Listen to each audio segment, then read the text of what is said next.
ఈ రోజే డౌన్లోడ్ చేయండి. మీ ఫేవరెట్ షోస్ చూడండి. మీరు తిరిగి చిన్న కోడలిగా ఇంట్లో అడుగు పెట్టగానే ఇంటికి ఎంత కళ్ళొచ్చిందో చూడండి. అవునమ్మా, ఇన్ని రోజులు ఇల్లు వెలవెల్లాడిపోయింది, ఇప్పుడు కళకళలాడిపోతుంది.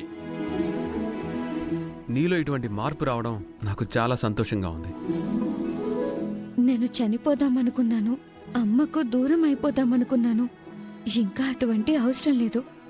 అమ్మ ఎదురుగానే ఉండొచ్చు.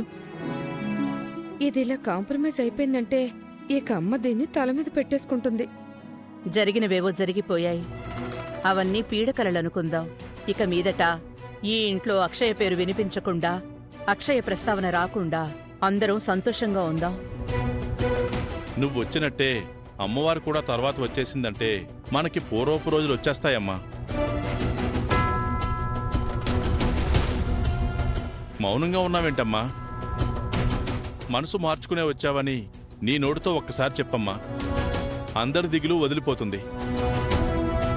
మాట చెప్పడం మాత్రమే కాదు మామయ్య గారు, మాట తప్పనని ఓ అగ్రిమెంట్ మీద సంతకం కూడా చేసిస్తే బాగుంటుంది.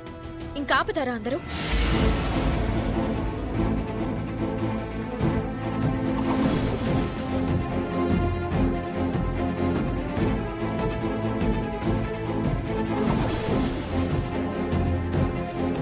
మనసు ఎలా మార్చుకుంటాను?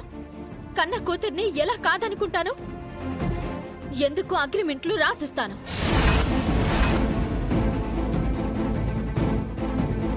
ఓ కోడలి వ్యక్తిత్వాన్ని హననం చేశారు మీరు. ఓ భార్య హక్కులను కాలరాసావు నువ్వు. ఓ కుటుంబ సభ్యురాలి మౌనం మీద అనుమానం సృష్టించారు మీరు.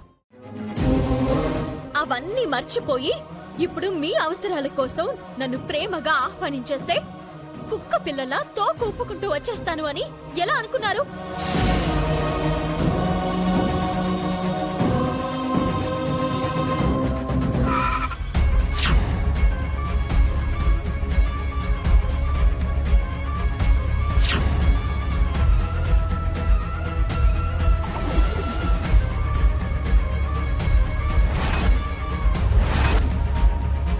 పుట్టినరోజు వరకు నా కూతురు గురించి ఎదురు చూస్తూ ఉంటాను. పుట్టినరోజు నాటికి రాకపోతే అప్పుడు నేను రావాలంటే మీరందరూ ఓ పని చేయాలి.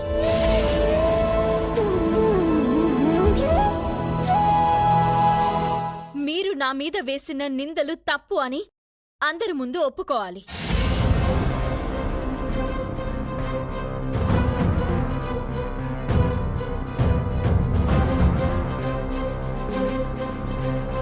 అయితే ఇప్పుడెందుకొచ్చావు?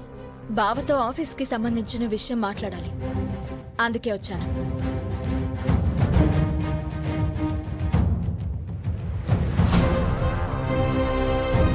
నేను తన భార్యని కానని మీ అబ్బాయి ఆఫీసులో చెప్పుకున్నాడు.